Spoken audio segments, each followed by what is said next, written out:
It won't happen.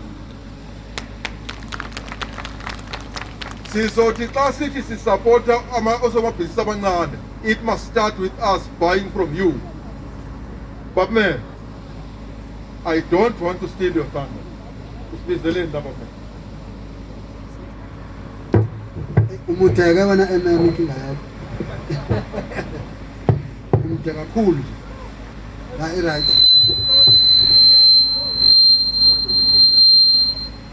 Bebisale. No, asibonge mphathi wohlelo. Babuzwane. Sibulise Honorable MEC Babu Philei. Sibulise Babu Mhlongo namakhansela wonke. Sibulise abantu esengabo la ama small traders. Angizuba mude ngizoba mfishane kakhulu. Sizela ukuzolontsha iprogram ezimbili. Iprogram yokuqala iprogram esizoyilontsha uzokhuluma ngayo MEC. Esibili sizolontsha iprogram esithe sifuna ukuthi njengabasebenzi bakahulumeni namakhansela wonke at least sizibophezele ukuthi inoma ngaba siyathenga ezitoro kodwa masibe nayo ingxenye esiyibekayo yokuthenga kubantu abathengisa ku-informal sector. Futhi sivumelene ukuthi ngicela ukuthi nimreport umntaka masipala okwenzile lokho engizokusho uma ifika kumina. Sithi akekho umntaka masipala uma kusakhokhele thina ozothi uma ifika etafuleni lakho umtshela ukuthi apulala u5 alinegotiate ngoba ka negotiate esipa uthenga price njengenjalo. Then lento ukuthi umntwana uma ifika azibone enamandla mayike estrateni okusho ukuthi unamandla okunegotiate ukuthi hawu ngeke anginawo R5 ngino R3.50 kodwa ifika esipa isiba so R10 take it for living.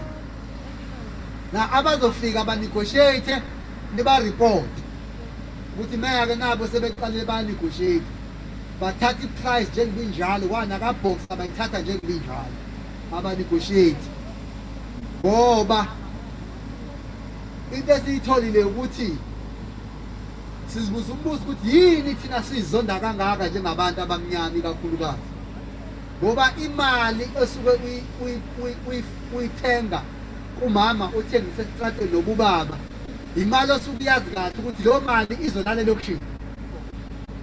Mangithenga nje la ikabishi ngithenga ubanana ngiyazi ba lo mali izolala eshamoya yoshwe mphela eMarikani kodwa mangithenga kwezinye indawo angiyazi lala.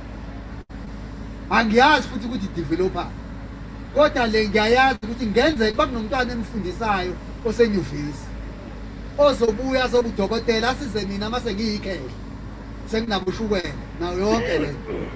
Now sithi ke sazibophezela ukuthi so amakhansela siwatshelile ukuthi ahambe amobilize ama-communities ukuthi umuntu waseshamoya wasewoshu wasebhongweni wase-area 5 and 6 wase-Franklin akazi ukuthi kuyimpoqo kuye kubalulekile ukuthi uma ifike edrobheni angahambe engathenganga kubantu bakithi abathengisa estrateni. Noma ngabe uthenge ngo-R50 lo wa-R50 uzowenza ushintsho. Noma ngabe uthenge ngo-R100 kodwa akabe nemali azothi uma iphinde eFranklin ephinda kwaPakisi ephinde eshamoya ebhongweni athi kulo R500 ebenguwuphele u-R100 ngushile and uzomlandela ntambama uzolala elokishini ngoba sifuna imali yethu yake emalokishini isilandele ilale kithi. Ngala umazwi-ke sithi sizontshena lokho and soqhubeka sikwenze for the rest of our lives. Now kune-program-ke esiyifande ubaba uPhilei ezokwenzeka la ku-Main Street kakhulukazi. Uyena-ke ozoyisho ngeke ngiyisholo mina ngoba akayilona idlozi akakakhulunyelwe empepheni. Abakhulunyelwe empepheni laba abangasekho uyena usaziphilela. Uyena-ke ozosho ukuthi njengo-MEC othuthukisa kwezomnotho usiphathele njengana nabantu abathengisa emgaqweni umasipala waseKokstad. Enye into MEC esihlukumezayo le Kokstad zimbili.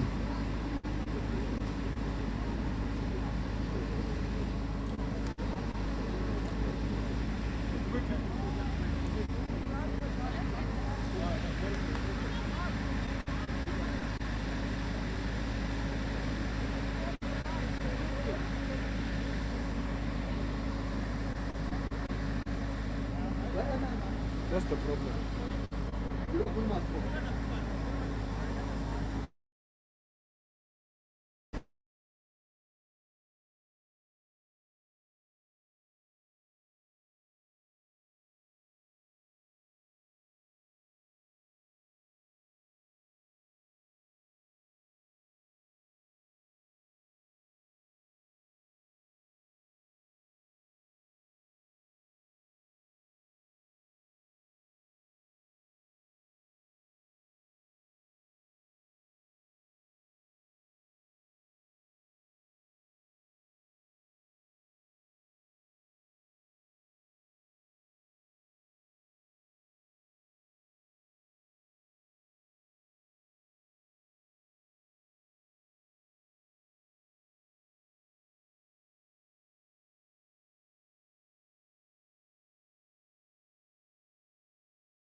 No, bengisasho ukuthi MEC zimbili ezihlukumezayo. Kubantu bakithi abathengisa la estradweni.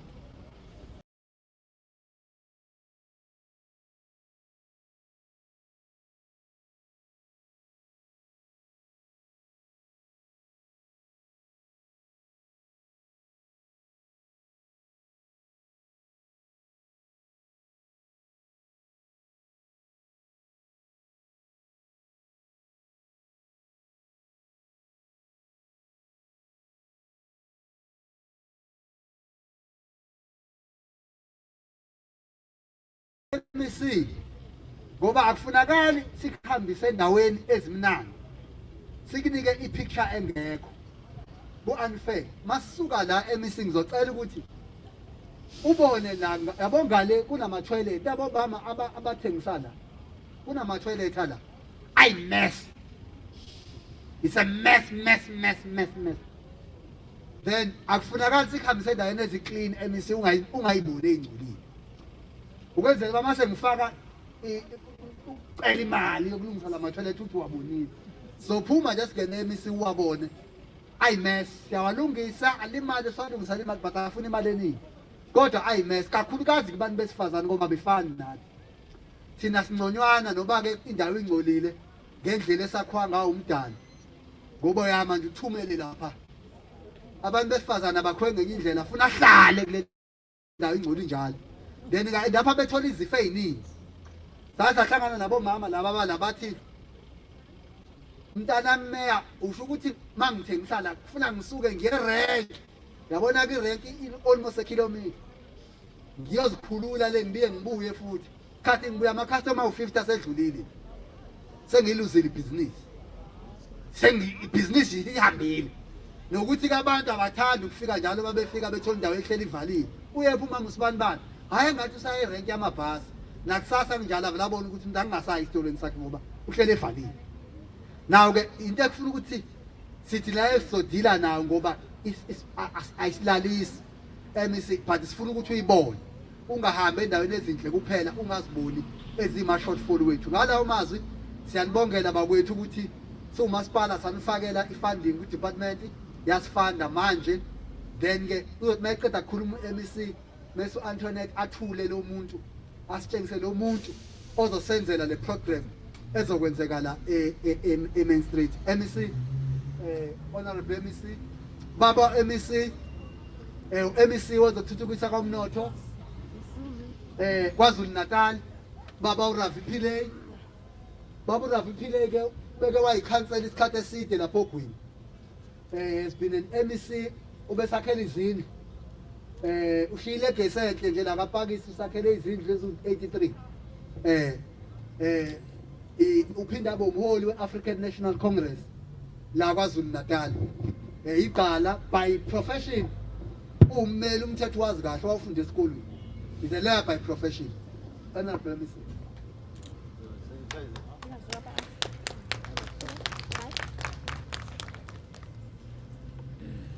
I call up.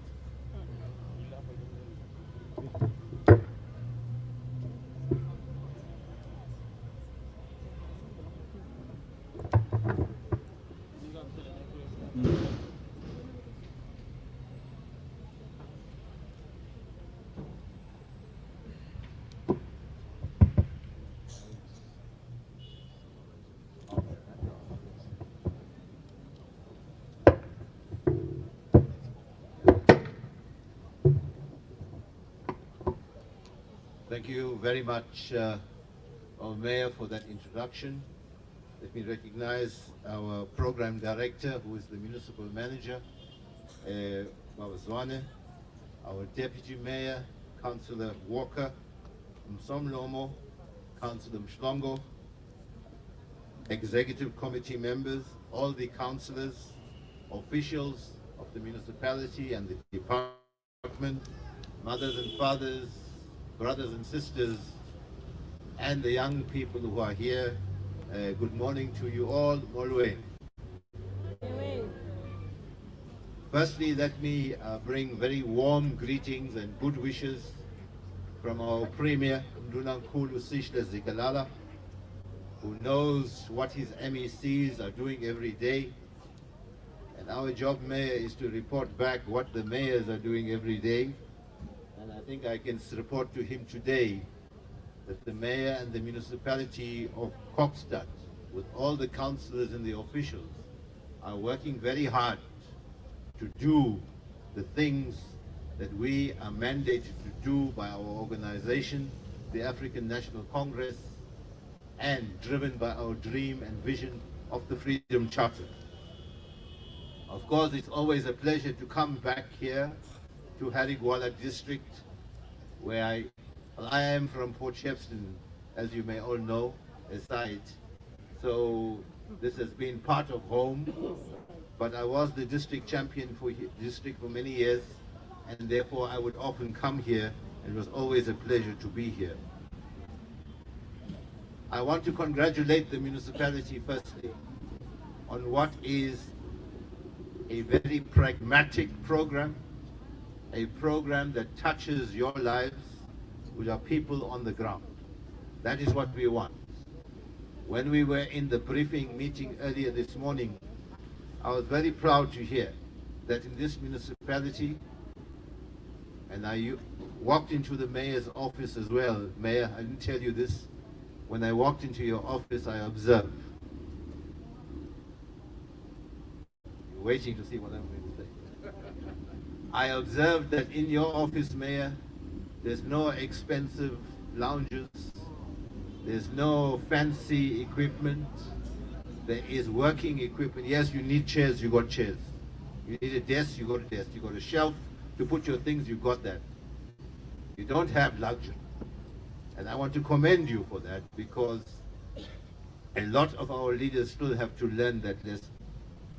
And that's what this is about, to say we are put in charge of government, we are given a budget to use, and we use it for the right things. We use it for the things that make the lives of our people better. This sector, what we call the informal sector, is sometimes referred to as the forgotten sector. We are determined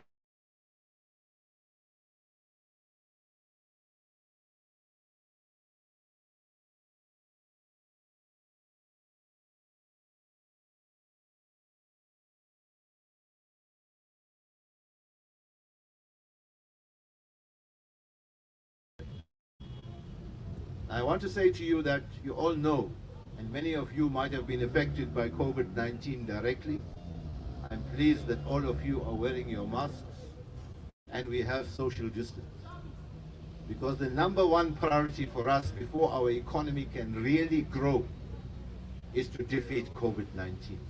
And that is why you see all the work that is happening, all the money that we are spending as well on many things is to defeat COVID. When in March last year, the president declared a disaster because he could see what was happening in the world as a whole. As a provincial government, we said our plan has 4 pillars. The first one is the health pillar, because this is a health crisis. And that is why we have to get our hospitals organized, we have to build more infrastructure in many cases, we have to do tracing, contact tracing, we have to get PPE. The health department had to employ thousands of additional doctors and nurses and workers because to deal with COVID. Of course, then there's the public education around it, COVID, which was very important. So that was the first pillar, and now we are busy with the vaccination program. For those of you, how many of you are over 60 years? Can you tell me the numbers? Bangaki abeneminyaka evile ku-60 years.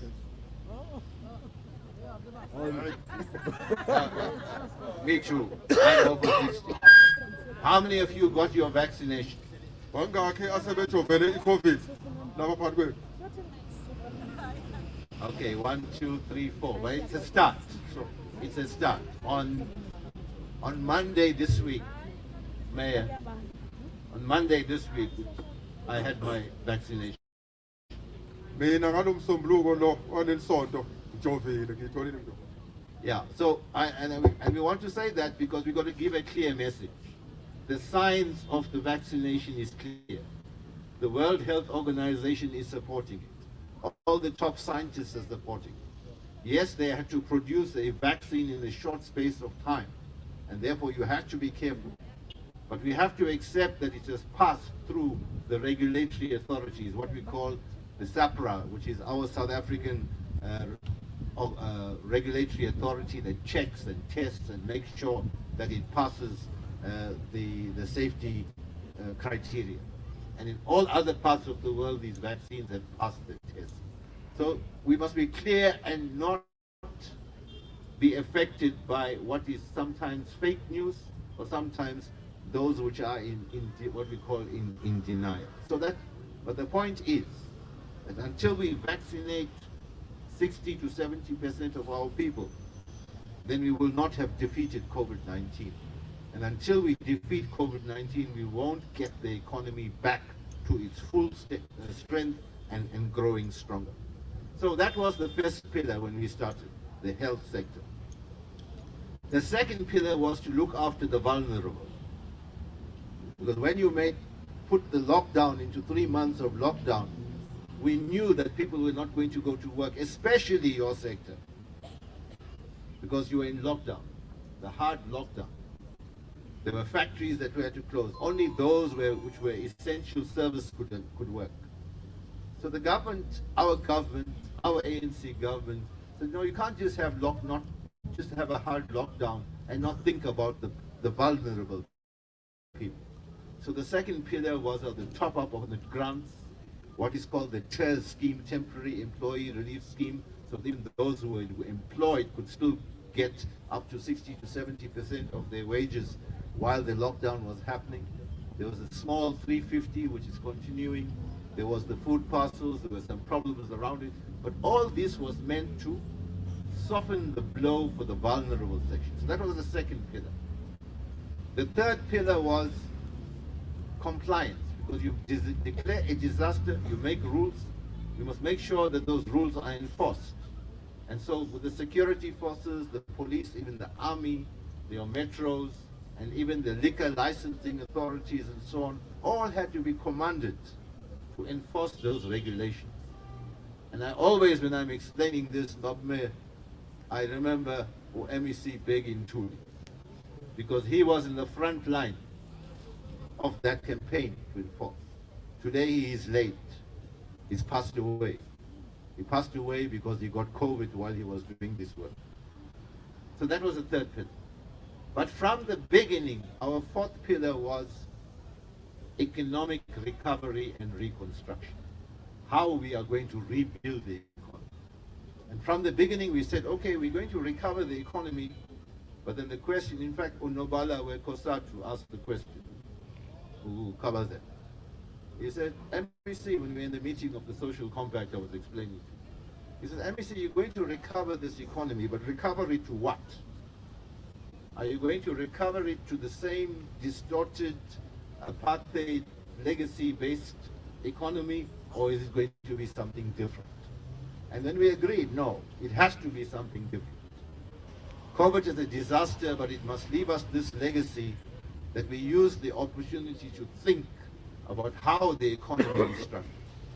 And so we developed this plan called Economic Recovery, Reconstruction, and Transformation is the economic plan. And we broke the economy up into 14 sectors.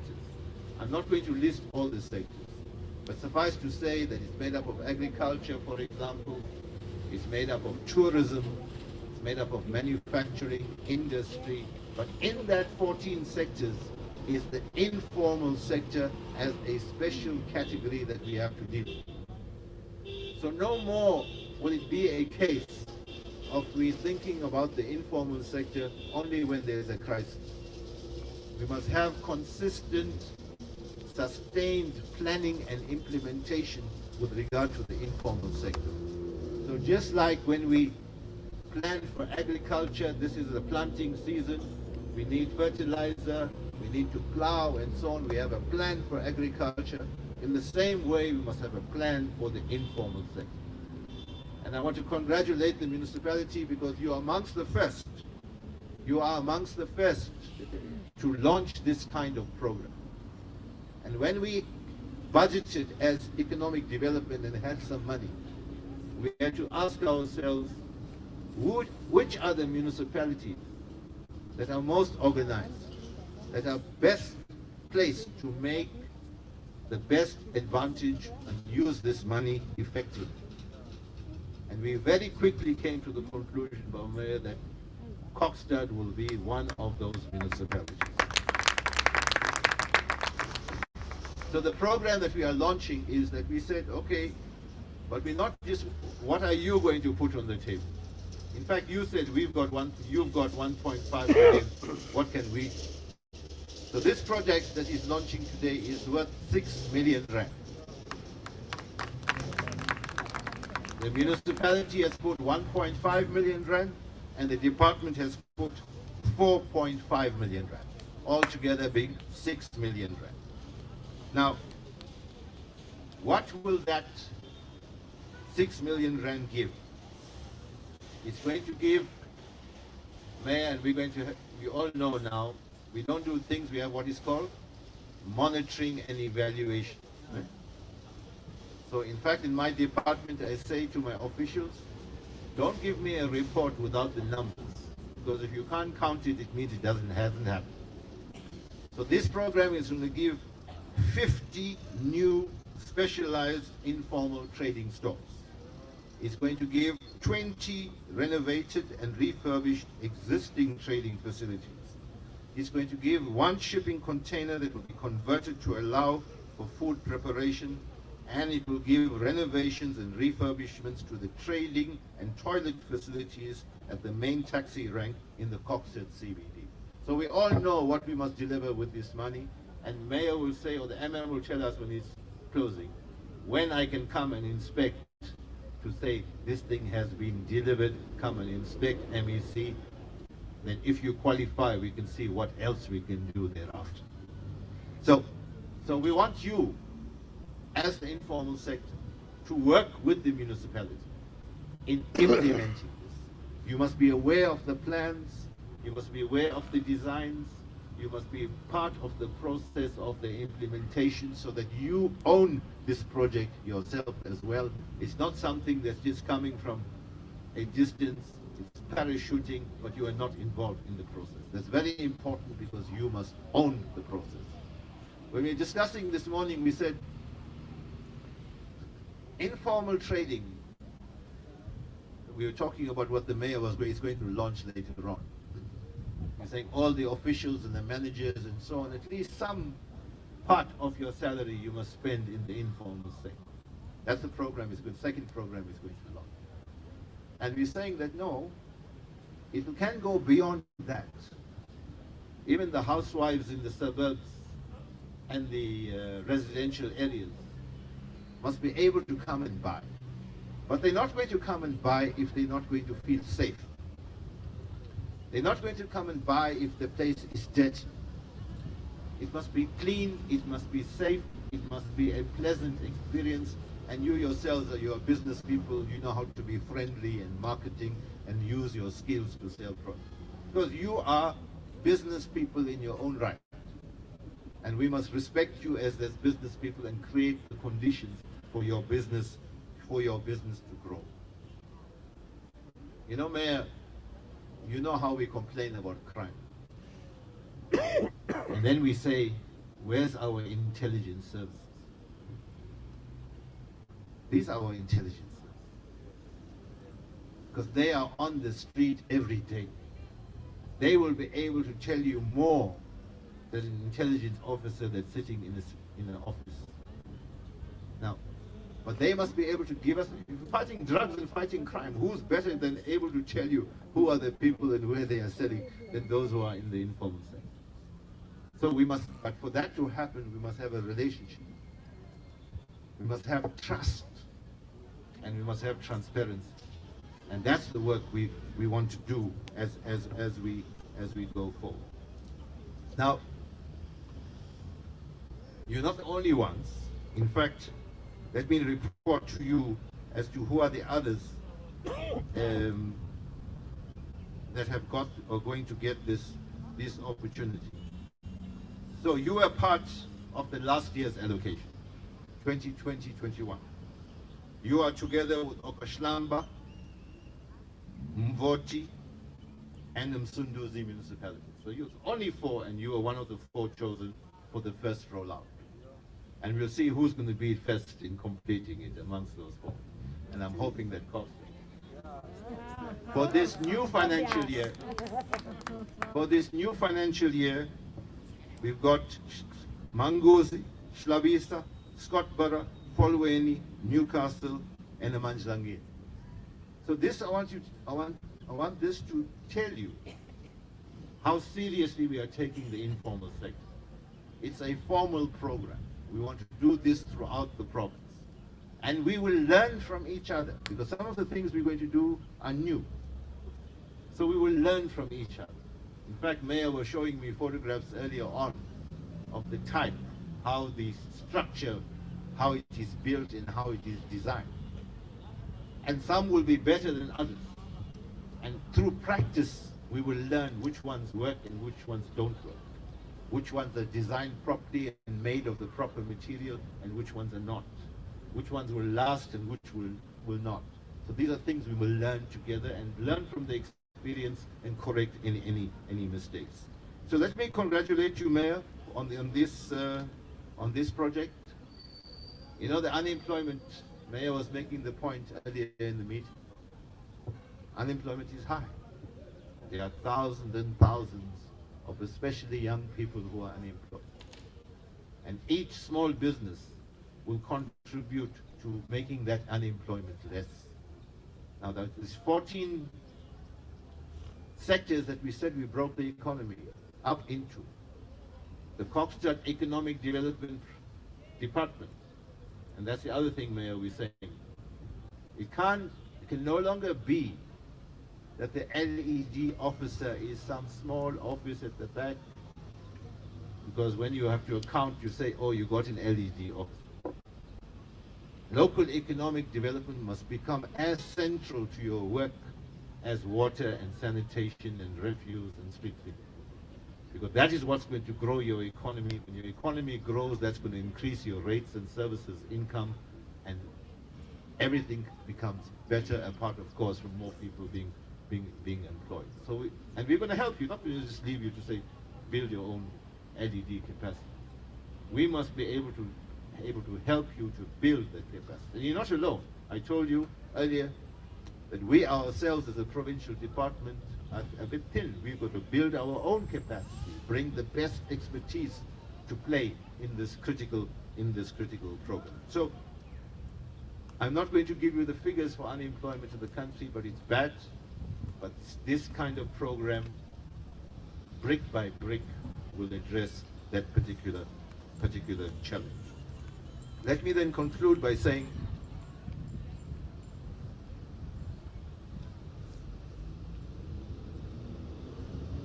this is a challenge which is a crisis. Now you all know in our families, when there's a crisis, what do we do? If somebody in the family dies, what do we do? We all come together. Not just the immediate family, it's the extended family. We come together and say, how are we going to get over this crisis? How each of us, according to their ability, is going to put something on the table towards meeting that crisis. We have to have the same approach in dealing with the economic crisis. And that is why we are building what we call a social compact. Even in the family, you might have a fight with that cousin or that brother-in-law, and you argue, and sometimes you might not talk because you had an argument. But they are still part of the family. And when there's a crisis, we bring them together. So in the same way, this social compact must bring together government, business, and business across all the sectors, from the richest business person we discussed earlier, to the middle business person, to the small business person, to the informal trade. It must bring together labor, abasebenzi. They must come to the table represented by the unions or any other legitimate structure.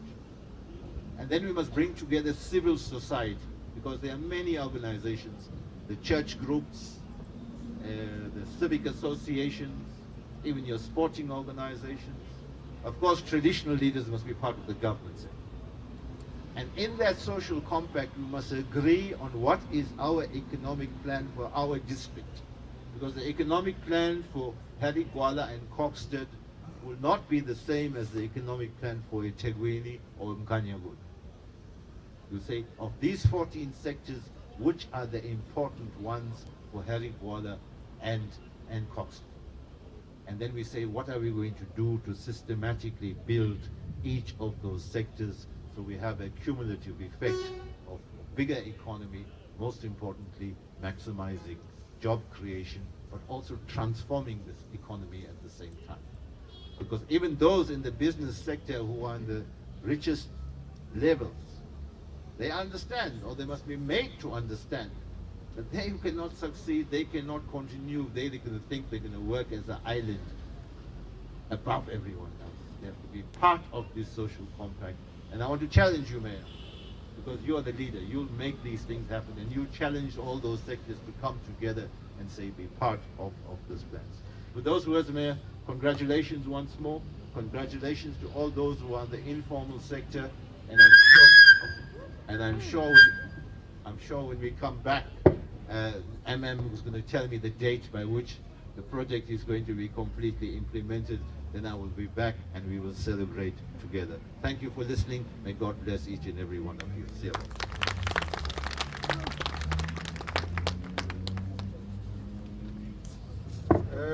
Ngizofisa ukuthi ngiphinqileyo ngizodlulisa ukuthi umhlonishwa uMEC uRavi Pillay uqale ngokuba abingelele umphathohlelo, wabingelela umeya udlangamandla somlomo amakhansela nobuholi be-Informal Traders Association or Chamber, wabingelela na wonke umphathi okhona la. Ngokukhulu kuyithoba umhlonishwa uqale ngokuthi athule isigqoko lapha kuthina acela ukuba sihloniphe yonke imigomo emayelana ne-COVID. Ubuzile lapha ukuthi sibangaki thina esino 60 years. Ngibonile nomeya eyishansele phambi isandla kodwa wakhuzeka. Kodwa ke uthe inhloso kahulumeni ukuba siqikelele ukuthi laba abaneminyaka evile ku 60 years nalabo abanezifo ezaziwa ngobahlala khona nabanye ke abantu abangaphathekile kahle ukuthi senze konke, uhulumeni uzokwenza konke okungenza ukuthi egcineni baphephe noma bavikeleke ku-COVID-19.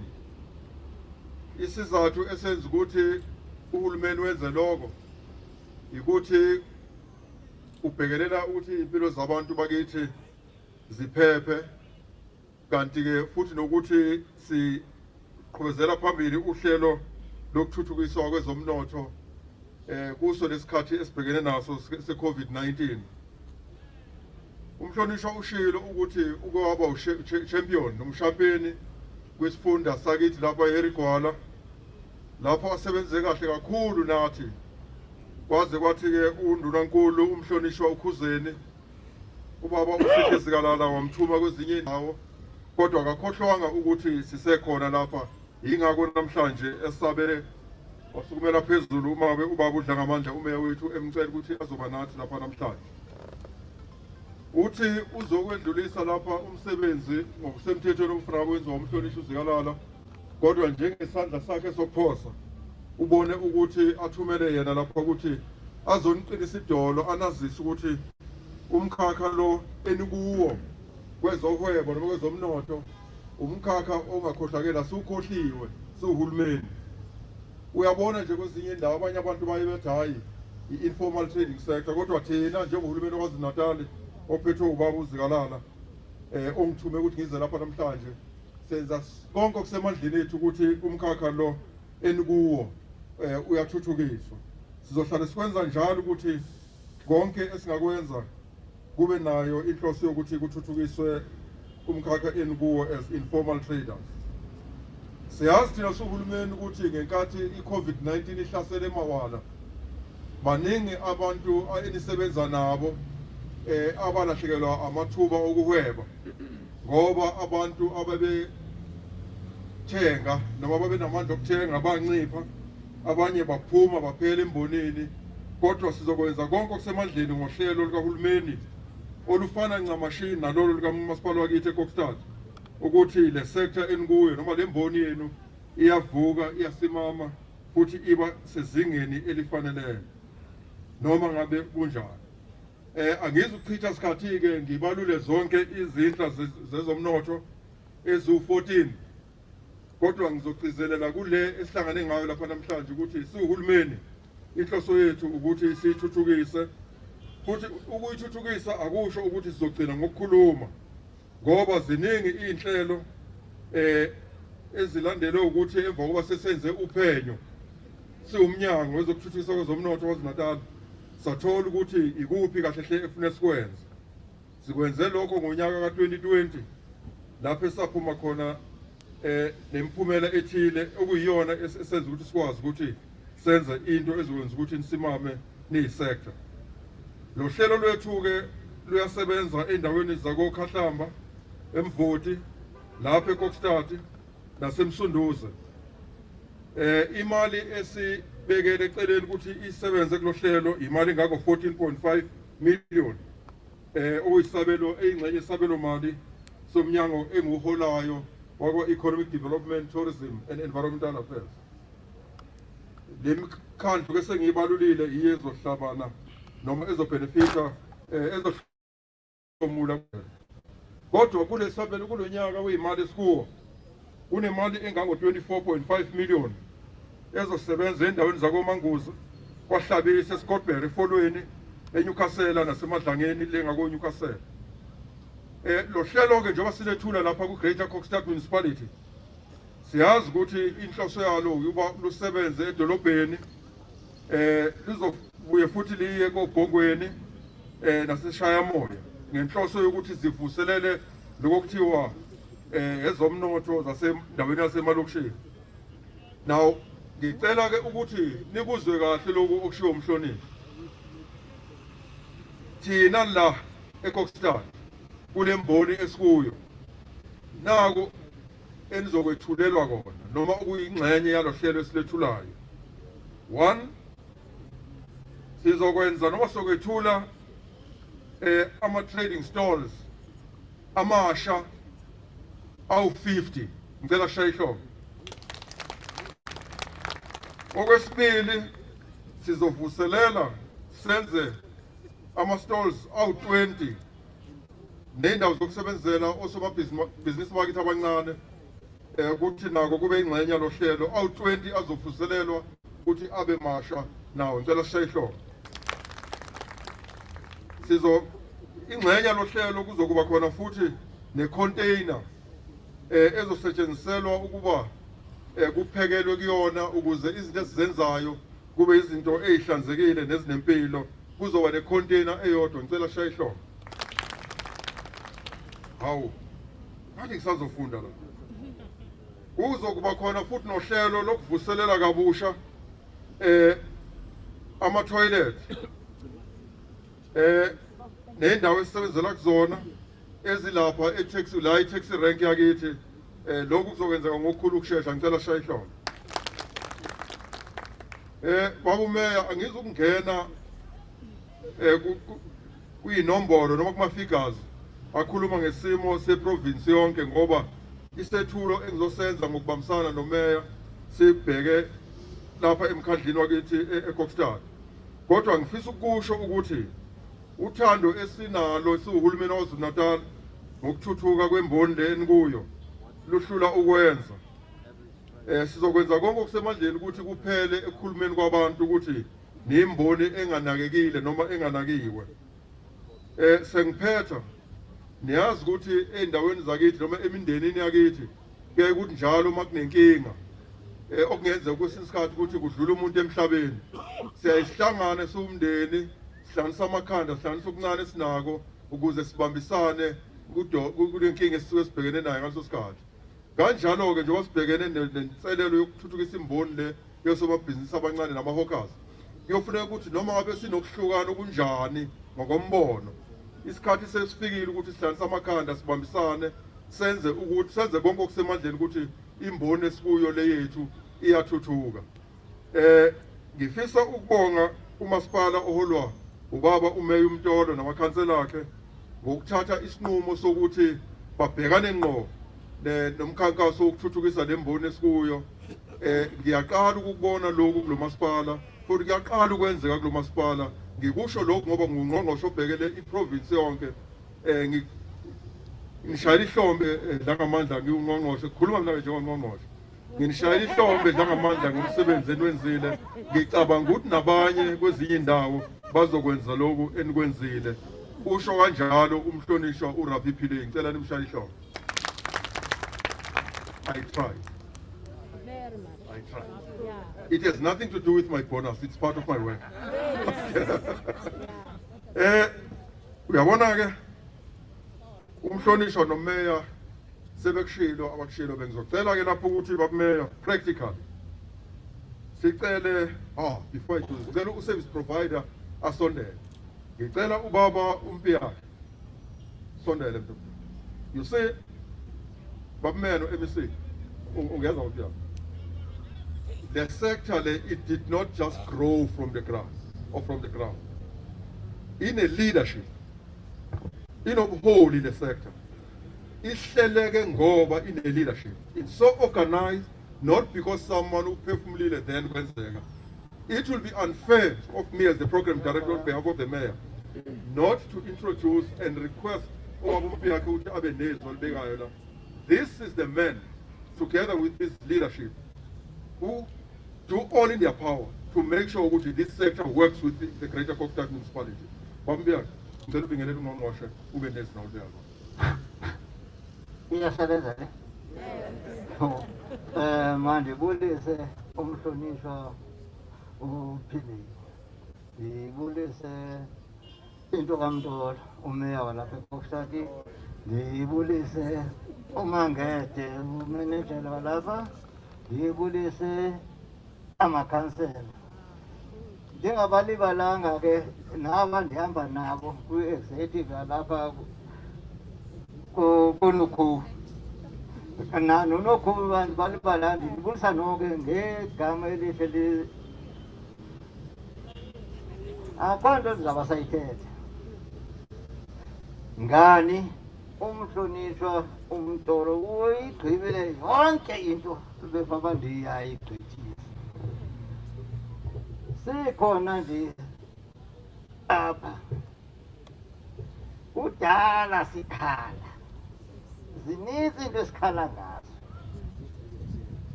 kodwa ke umntakaMtolo noko uzigqithisile ezininzi. futhi ke mntakaphili khona la mbane upha yabona nansi iphutha kube khona nenye ephaya kudala ndisiya kamasipala ndiziripoti izinto ukuthi asilayitshelwa kule azayithi from 2016 ndiripota laa nto kodwa no response andimazi kumntolo suba ephile uthi anyakazise iqhosha lakhe alazi ukuthi linyakaziswanga itoilet uthethile ngaso asekho nto efamandlesi ayithethanga itoilet ezindlini kuthethiwe ngezindlu ukuthi hayi ingakhi sizawuzilungiselelwa ingcango yezindlu asinangcango ezinye uyadutsolaza xa uzawuvula kodwa ke khona into endiyithunywe apha i-relief fund le yeCOVID andiva ukuthi sayifumana sathini iye yabona ke laa nto isiphazamisile ngani besingasebenzi kodwa umasipala ayifuni imali yakhe phela anyanga rent so Mr. Phileyo kwayithetha indaba ye-relief fund uthi loo relief fund ikhetha abanjani iya kwabantu abanjani ngoku sisame nemoto tata umntwana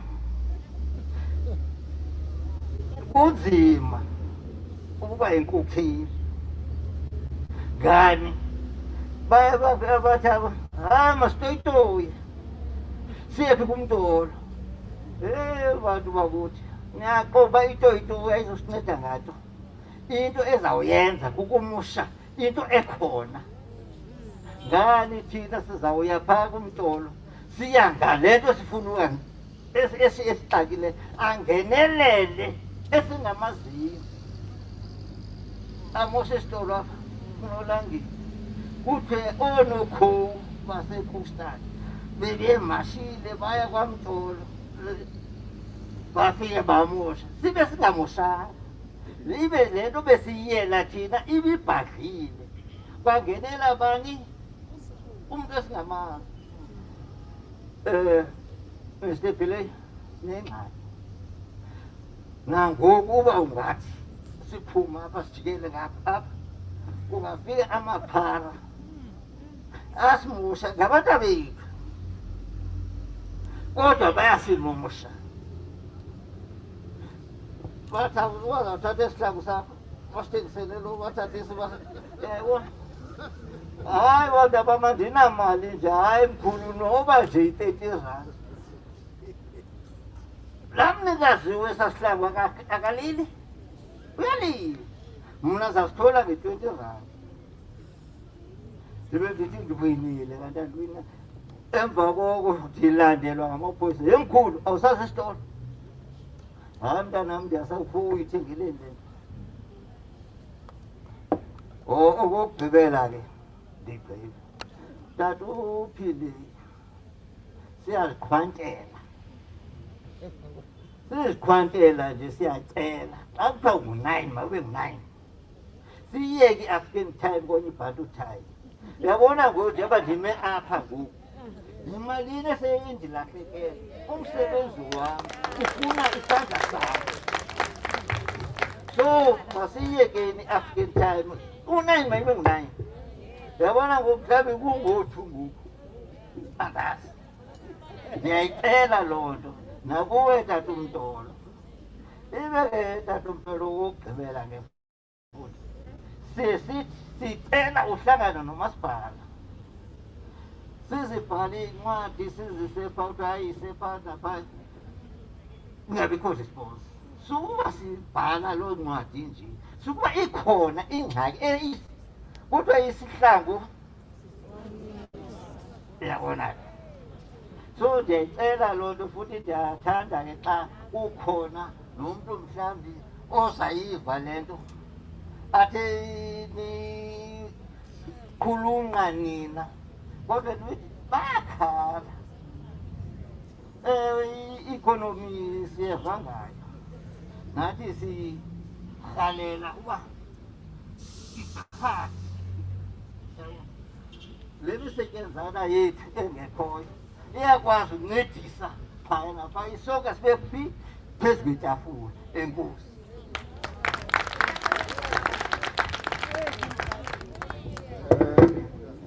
You see, Tatupiyaki, ngicela simshayele ihlombe futhi. Ngicela ukusho upfront ukuthi Tatupiyaki uqinisile, unyanisile, siyaxolisa ngesikhathi ba. Kodwa ke kule issue kulo daba lokuthi uma libhalela umasipala ningayitholi impendulo Tatupiyaki ngizokunika inamba yakho. Ngizokunika inamba yakho. So yabona uqashwa to work for a municipality MECPLA such as the Greater Kokstad municipality. It's not something that if you are UMM you must be big-headed. No, you are a senior clerk of this municipality. You must be accessible. So I'll give you my number, so that now as leadership, if in a problem, you must talk to me directly. Yeah, you must talk to me directly, Baba. But obviously, in Jim, sorry, it comes across in the office. Immediately, ITS.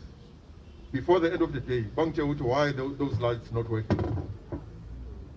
So immediately before the end of the day, but Mayor, I'll come back to you, Mayor, and tell you why those lights are not working. Before the end of this day. If it's something that is doable and within their reach, these lights must be on by no later than tomorrow. I know some of them over time. They must, it's something that is doable. If it's not doable, I'll talk to them. I will find an extraordinary way of making sure the lights are 7 and 10. By 4 o'clock today, I want to talk to them and tell them, when are those lights going to be lit? Thank you very much. I assume Sheng is working on it now. Thank you very much. Angitpela, Nina, you can't talk to Mayor kwezinye indawo no MM kwezinye indawo angithi. Umbaba uMtoli is your mayor ngo-MM yenu. So akekho umunye engakhala kuye ngaphandle kwethu. And akufunelanga ukuthi masenikhalile sithi we'll sleep and dream for something to happen. Angithi mina I believe ukuthi nakhetha kahle apha koTata uMtolo noTata uMhlongo namakhanseleni la. So abantu labo kufuneka mabethi kithi do this. Uma kuyi-budget babmeya that thing must happen.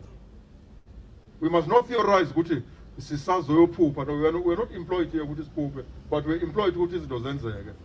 Wow. I come across as a real municipal manager. I'm a city clerk. Fine. Without spoiling the day, thank you very much. But man, tell those umsebenzi wakho mfana ngithi hayi ukhona wedwa namkhona ngedwa wakhela. Kodwa ubantu umqashile. Uzokwenzana namhlanje.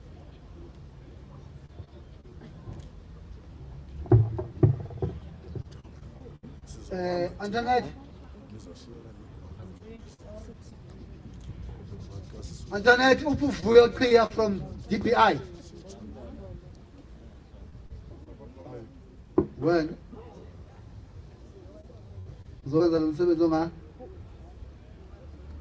This is we are now no contract lo. Ozokwenza lo msebenzi azawenza la edrobheni.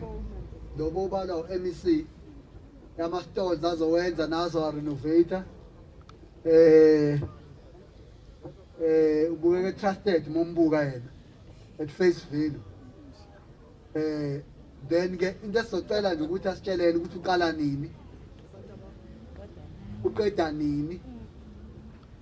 Ayikho into engingayizonda njeka nama contract avule. Beyufike nje icontract ingaholeli abantu. Yabona ke leyo nginyanya ka. Kwathina siyaholela. La kithina la kamasipala siholela sibhadala within 8 days. Mawufaka invoice. Holela abantu ungabi nenkinga esayithini. We don't want problems inside. Then if you clarify zonke nokuthi uholela ngomhla kabani hayi ukuthi thina ezethi company uholela ngomhla ka 45 njengeminyaka iphela ngomhla 31. We must be clarified so that we want the project be smooth nokuthi i-duration yayo ingakanani i-project so that MEC majeke bethi ufuna ukuyazi iqalana iphela la plus abuya azoyi-inspector because imali kahulumeni ifuna ilandele. Sibonge kakhulu kubaba lobekhuluma la.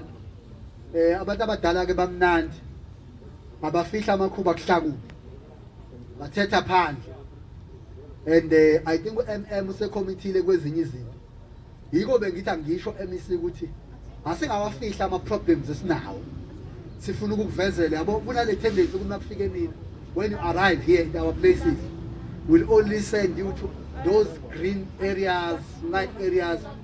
Then after you leave here you hear that 3 days ago people of course that are complaining, but why? I was not told. You must even go to those west areas, see them with your eyes, because we are not perfect. While we are a great municipality, we do very well, but there are areas that, particularly I think in the informal economy, there are greater challenges. In fact, greater challenges than what Ubabuto Zak have said them. Greater than that. But it's just that I think he had a small time to express those challenges, but they are greater than you think. Thank you very much. All right, thank you. Sanibonani nonke. Ngibingelele ku MEC. Ngibingelele ku Mayor. Ngibingelele Municipal Manager. Ngibingelele amakhansela. Ngibingelele abaphathi be-informal economy. Ngibingelele bonke abahlonishwa bakhona, ngibingelele kumphakathi wonke wala okhona nathi namhlanje. Mina ke igama nguVuyo Chiya suka kwikhampani ekuthiwa i-DBI Consulting Engineers okuyona ikhampani eqashelwe ukuthi izokwakha izitolls la eKokstad. Wakachiya ke mina uMagangadu Udonga kuvela indlela abaziyo ke ngakhona la eHarry Gwala nami. So nami ngiyajabula ukuthi ngibe ingxenye yabantu abazokwakha lezi dolls la eKokstad. Umsebenzi wami ke namhlanje ulula ukuchaza nje ukuthi yini eyenziwayo la eKokstad. Thina ke siqashelwe ukuthi sizokwenza izitali ekuthiwa ama-stalls, izitolls eziyi-50 esizozenza. Kukhona ke izitolls ezikhona la eKokstad okwamanje ezisetshenziswayo.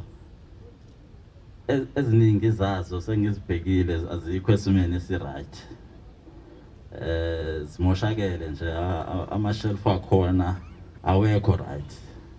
Ezinye izistructure ungabona mawehla ngomgaqo la ezinye sezezawa zalimala nje kuhlala abantu kuzo.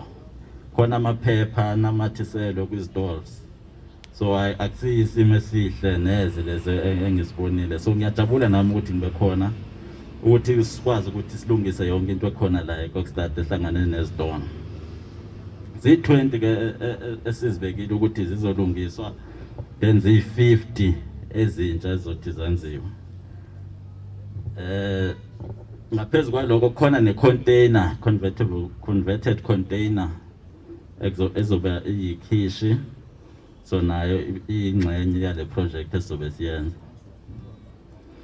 I-majority yezitolls izobe ikhona la ngaphakathi etown kwizitrati mainly nala ku-main street, but ikhona nezitolls ezizobekwa eShayamoya, khona nezitolls esizozibeka eBhongweni.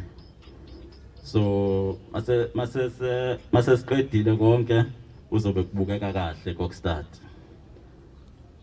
Okwamanje ke siyaqedela ukuthi senza ama-design wezitolls, bheke ukuthi ama-stalls azobanjani.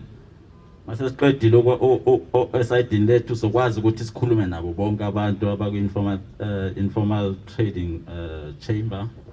So that ama-design esobe siqhamuke nawo bakwazi ukuthi bonke abantu bakhomente kuwona babheke ukuthi bafuna ukuthi atshintshwe kanjani, so that akwazi ukuthi asebenziseke ngendlela e-right.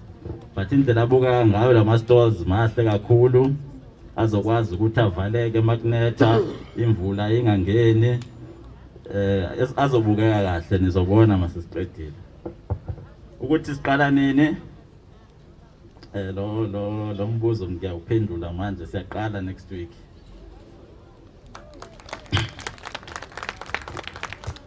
Siyaqala next week siyalungisa wonke ama-stores alimele, wonke ama-stores angcolile ayaklinwa, wonke adinga ukutshintshwa ama-drawer siyawatshintsha, abompompi abaphumile siyalungisa. So siyaqala next week. And masiqeda lapho while kusaqhubeka lawo okuklina akhona amasha ayangena. So siyaqala next week, silindele ukuthi kungathatha 2 months senze into eyodwa. Sifuna ukuthi makuphele August nathi sibe sesiqedile la. Ngoba izitolo zilindiwe, ngizwile abantu abaningi bazilindile. So kumele nathi sisebenze sisheshe siqede. So by end of August will be done. So MEC, by September you can come on any day of September you can come and inspect, and you'll see the great work that we would have done here in Kokstad. So from our side as DVI, I'm here on behalf of DVI. We are very excited ukuthi sibe ingxenye le project, excited ukuthi sifake izitolo le. Siyathembisa ukuthi akuzoba khona inkinga, izitolo ezikhona ezoziqhubeka zisebenza, azuphazamisa lutho. So fike nje silungise lezi ezikhona, sifake ezintsha, by end of August sobe sesiqedile. Ngiyabonga kakhulu.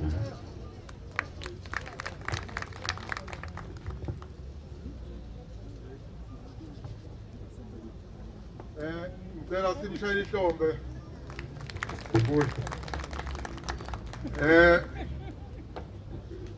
MEC, no mayor. One of the programs that the mayor, together with yourself, is that of launching a week-long hawker buying support program. Today is the beginning of a week-long program. I just want to prove that your dream is real. Mayor, can I prove to you what your dream of a hawker buying support is real? I will prove to you, Uguti, we can all buy this dish and finish it off now, as the mayor's already started. And keep the change. She won't leave here up until the teacher spell. Kala la from the moment sitting here. Kala MEC. Ungasuki isitoko sakhe singakapheli man. No problem. Mamvezi, Deputy Mayor, learn from me. I said keep the change. Don't ask to my lady. Buy and say keep the change and just feel to say keep the change. I'll call the council too and keep the change. We are going to keep the change. I like the term. Now go again. But man, your program is rolling out now. Keep the change. Keep the change. Speak. That's on the speak. Speak up. Speak up. Some law.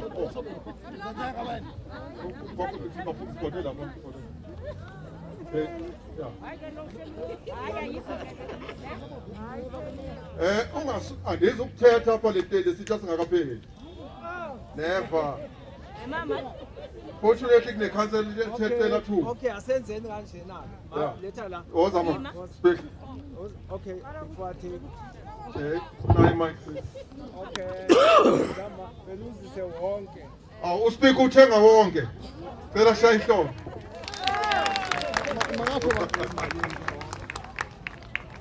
Nako-ke. Yabona-ke ma, that man akasazi nokuthi imali ayibambe kanjani. Ngoba ufuna ukuthi keep the change. Sorry. Now, bendicela-ke Antoinette, who's going to talk to us about the cleaning campaign. Okay, Quickly, just 2 minutes.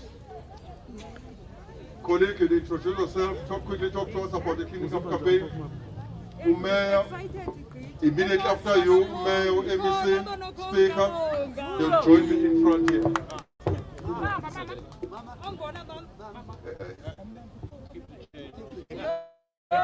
Yes, keep the change.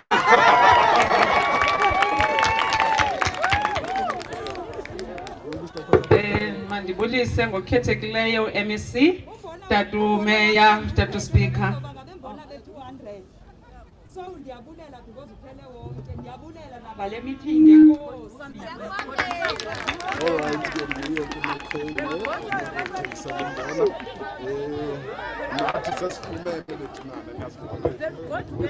Mandibulise ngokhethekileyo our MEC, our mayor, our speaker and our councillors, also our management. Clean-up campaign, we have got 3 teams to do this clean-up campaign. Eyokuqala team izawuqala apha ku Hope Street ngasemapoliseni. The first team is a clean up both sides of the street from emapoliseni iyobanjwa nguShell Garage ezantsi. The second team izawuqala apha eposini to a bus rank. The third team izawusuka apha elentuzeni apha taxi rank iyobanjwa nayo ibus rank. Apho sawuhlangana khona siyohlangana ebus rank. Then we come back here sizoyivala apha. Ngokukhethekileyo kubantu abantu bosuku, that is our informal traders, sihamba sixinezelele into yokokuba clean where you are.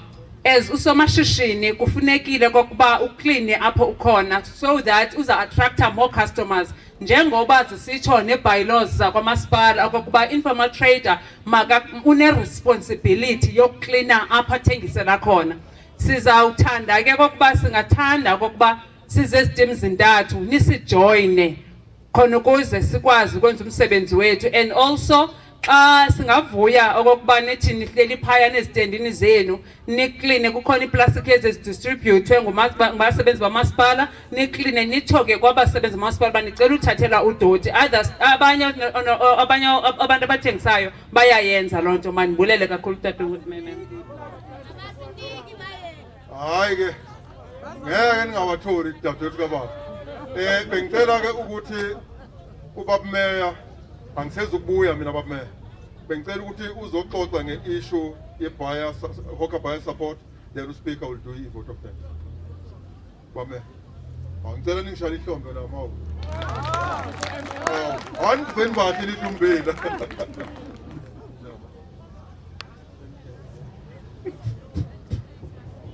Sibe sikhohle noba isakhona la eCovid. Kuthini sekuyasiphatha. Now sizocela ukuthi ke ngo in the next 3 weeks, speaker, through your public participation, amakhansela zonke imihlangano azoyibamba kakhulu ama-ward councillors, they must encourage ama-communities ukuthi xa befika edolophini kuzoba icala ukuhamba bengathenganga umama wethu nakubhuti wethu nakusisi wethu nakutata wethu apha esitratweni. Kuzoba icala. Cela bayi-encourage lona. Please siyacela. Thank you. Woza ke tata speaker. Uzosivalela uhlelo. Khonto esho tata into zakho ukuthi hey thina siyasebenza ke nisibambise la imali iyahamba pha. Iyahamba ngiyaqinisile phela these are business people at the end of the day. Akufuni sibagcina isikhathi eside apha. Sifike na late. Sishayiwe la batha African time. Stop it. Okay. No, ngibonge kakhulu. Kodwa ngiqale ngibulise umhlonishwa uba uRavi.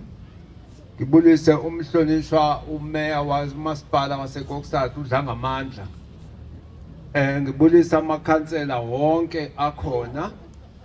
Ngibulise umunicipal manager wethu hamba nemanagement yakhe neofficials. Kodwa kubaleke kakhulu kunako konke. Ngibulise abona abantu singabo apha. Abantu bamabhizinisi. Osomabhizinisi abakhona abaseKokstad. Into ayindikholele kuyo ke tata umeya ninoba uphile is that ebhizinisini akekho umuntu omncane. Because imali enziwa ebhizinisini ilingana ezongxaki zalomuntu walo business. Ngoba ndichiso ngoba was once approached by utata wayethengisa pha esibhedlela njengoward councillor kwalapha edorophini. Wathi yabo njengoba ngithengisa apha esibhedlela nje nabantwana abenza abasema universities abanye babagqibile through this money yokuthengisa apha esibhedlela. So in that way kwangifundisa ke lo ukuthi wonke umuntu kwimali ayenzayo uyakwazi ukuthi aphilise ikhaya lakhe ngoba nanzi ebalekile. Now I'll say that to also my business leader abancane is that here. Khona into enhle yayikenzeka apha nanenza endinikhuthazayo basanuyeka. Ngiyakhumbula baqala nanini beno security wenu nanimbhatala wayikhona apha. I don't know if usekhona ngoku. Because I'm seeing level yokumosha ukuvandalizwa ezizitolo zenu because njengoba abanye bekhala ukuthi azinamacango ebusuku maningekho kufika abantu bakhupha amacango abanye babo bafike bamoshe babe napha ezitoilet i-issue ezitoilet that is not to say ayilungiswa Mr. Rap i-toilet there's one time that we fix i-toilets 2 days ube bekhona apho uShandu can say the same thing 2 days after kufakwe new taps ezo taps azikho ngakusasa. Which means ke sine problem yabantu who are vandalizing ke le ndawo ilapha. So sicela ukuthi nani ke njengo soma business if umasipala ukwenzile okuhle nathi bakwethu masenze sure ukuthi siyayikhusela indawo yethu protect it for ukwazi ukuthi siyisebenzise for isikhathana eside. Ngalo mazo kwami ukufitshana ukunibongela nje ngale mali engaka ama million angaka azospendwa ukuthuthukisa ibusinesses zethu. Thanks to MEC wethu uRavi Phileni ngomsebenzi awenzayo omhle of plowing back to the poor of the poorest. Abantu abangathathi intweni nababonakala befumanisa that uhulumende uyakwazi ukuthi abanako. Thank you very much for that MEC. I know that is not the first time that usenza ngolhlobo. I know that you have been looking after abantu abangathathi intweni for a long time. We really thank you very much as Greater Kokstad Municipality.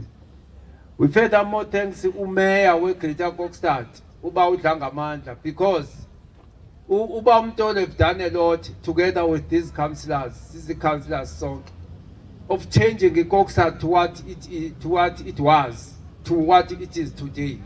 In fact, ibande ngathi abantu bakuthi manibulela nje lo masipala okanye ezicouncillors azitshintshanga only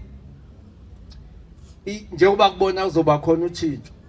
Waze ukuthi kulesikhathi sikhona lixesha sikhona somasipala siye saba nezitolo ezininzi ezikhona apha eKokstad njengoba nibona iRolex ngoku ine mall kukhona nezandawo ukuthenga kuwo magwinya kuthiwa intoni le into yandawo ukuthenga kuwo uMcDonald's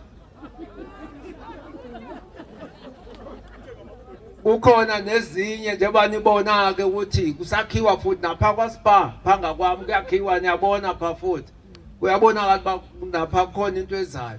It's through efforts imizamo yale council ekhona phambi kwenu ekhokhelwa of course kuba umntolo okhokhela le dolobha. So siyayibulela ke lonto yokuthi kube khona into enjalo. Awenza kahle mama siziqhabeni izandla nje. Kahle kakhulu.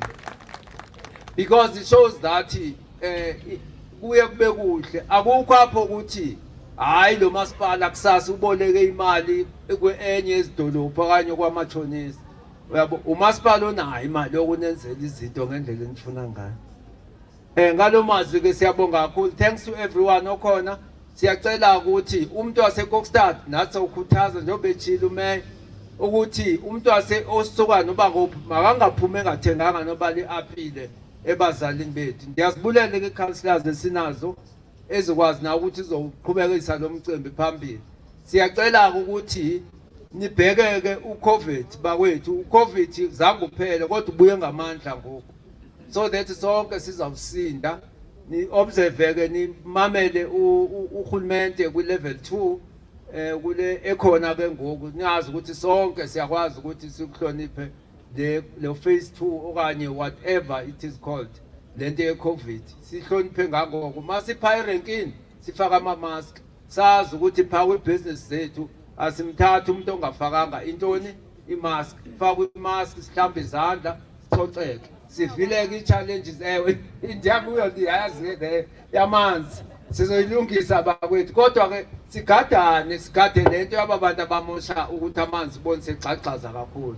Amanzi ndiyaqinisekisa zoba bakhona bebefikile kumke pha bethi abanamanzi ababapha izansi.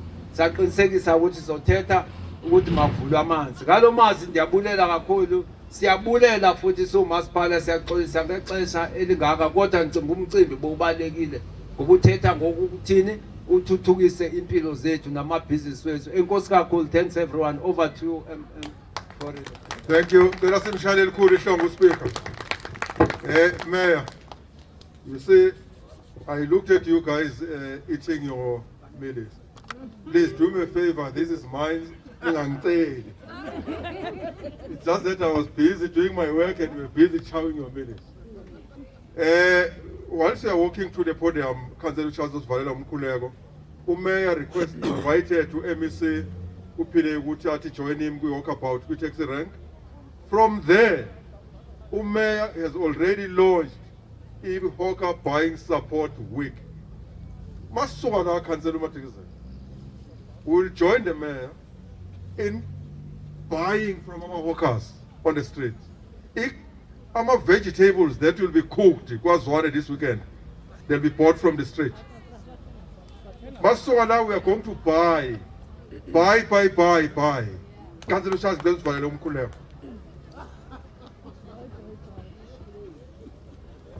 Let us go, Samakanda.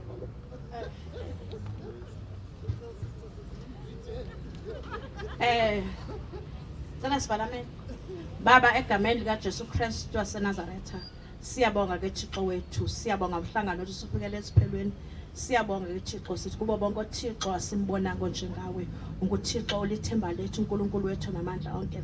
Siyabonga ke nalomsebenzi esizowenzelwa usokontraka wethu, uNkulunkulu wethu. Siyazi somanda sibakade kuzoshintsha isimo samakhaya amaningi. Sibulela wena nguThixo. Sithi ke Nkosi sibulela wonke uzuku sikunika wena ke Thixo. Thatha indawo ke malusolungileyo sisazogoduka uprotecte omnye ngamnye sifike emakhaya wethu sisaphephile nabantwana bethu besaphephile egameni likaJesu Kristu waseNazaretha. Amen.